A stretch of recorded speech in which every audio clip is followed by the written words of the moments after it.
আসসালামু আলাইকুম। আজ আমি আপনাদেরকে চিকেন ফ্রাই সম্পর্কে একটা সুস্পষ্ট ধারণা দিব।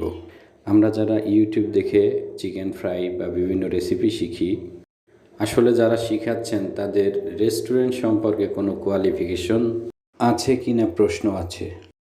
তারা আপনাকে দেখাবে আধা কাপ, 1 কাপ, 2 টেবিল চামচ, ঠিক এভাবে আপনাকে মেপে মেপে দেখাবে। আসলে এর সঠিক কোনো মাপ না হলেও চলবে।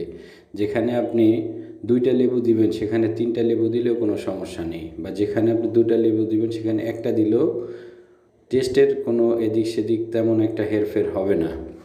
আমার 2টা রেস্টুরেন্ট এবং 2টা রেস্টুরেন্টেরই মেন শেফ আমি নিজে। চিকেন ফ্রাই ম্যারিনেট করতে যে মশলাটা লাগে সেই মশলাটা আমি এখন করে দেখাচ্ছি। আমি প্রথমে দিয়ে দিচ্ছি হোয়াইট পেপার, গোলমরিচের গুঁড়া। এবার দিয়ে দিচ্ছি সয়া সস,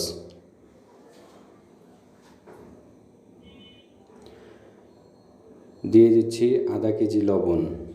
এবারে দিয়ে দিচ্ছি রাঁধুনি গরম মশলার গুঁড়া বড় 1 প্যাকেট। এবার দিয়ে দিচ্ছি চিনি। এবার দেওয়া হচ্ছে চিলি সস।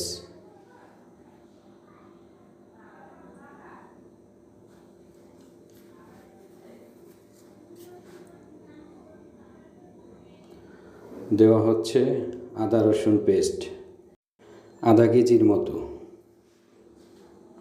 দেওয়া হচ্ছে টক দই, যেটা আমি ব্লেন্ডারে ব্লেন্ড করে নিয়েছি।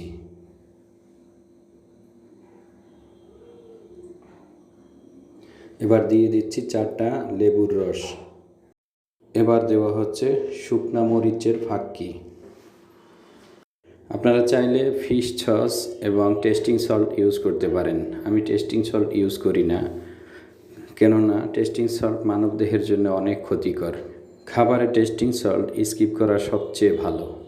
তবে আমি টেস্টিং সল্টের পরিবর্তে চিনি ব্যবহার করি। চিনিটা কিছুটা হলেও টেস্টিং সল্টের টেস্টটা নিয়ে আসে।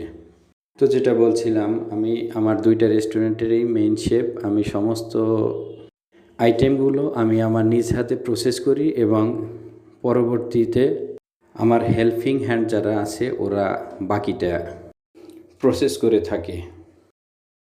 আমি 3টা চাইনিজ রেস্টুরেন্টে ট্রেনিং নিয়েছি এবং কয়েকটা ফাস্টফুডের দোকানেও ট্রেনিং নিয়েছি, তবে জব করিনি।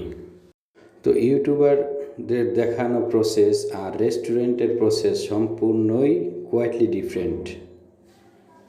আমি মশলার সাথে আধা কেজি মরিচের ফাঁকি ভালো করে মিক্স করে নিয়েছি। এখন এই মশলাগুলো ফ্রাইয়ের চিকেনের সাথে ভালো করে মিক্স করে নিতে হবে। এটুক মশলা দিয়ে 50 কেজি মুরগি ম্যারিনেট করা যাবে চিকেন ফ্রাইয়ের জন্য। আপনারা যদি বাসায় খাওয়ার জন্য করেন তবে একবার অনেক মশলা এভাবে বানিয়ে ফ্রিজে রেখে যখন যতটুক চিকেন আপনি ম্যারিনেট করবেন ঠিক ততটুকু মশলা এখান থেকে নিয়ে ম্যারিনেট করা যাবে। মশলা নর্মাল ফ্রিজে থাকলেও 1 মাসেও নষ্ট হবে না। আমি যে মুরগিটা ম্যারিনেট করতেছি আপনারা দেখতে পাচ্ছেন যে কালারটা এসেছে, ঠিক এমন কালারটা আসলে বুঝতে হবে মশলাটা পারফেক্ট আছে। এর চেয়ে বেশি মশলা দিতে গেলে আপনার লবণের পরিমাণটা বেশি হওয়ার পসিবিলিটি থাকে। একসাথে অনেক মুরগি ম্যারিনেট করেও আপনি এয়ারটাইট বক্সে রেখে ডিপ ফ্রিজে রেখে দীর্ঘদিন রেখে দিতে পারবেন এবং এখান থেকে বের করে করে ফ্রাই করেও খাওয়া যাবে। আমি আমার পরবর্তী ভিডিওতে দেখাবো চিকেন ফ্রাইয়ের ময়দার সাথে যে ময়দাটা আমরা ইউজ করব সেই ময়দার সাথে যে মশলাটা ইউজ করতে হয় সেই মশলাটা বানানো পরের ধাপে দেখাবো ইনশাল্লাহ। এটা দেখে প্র্যাকটিস করেন, প্র্যাকটিস করতে করতে একসময় হয়ে যাবে।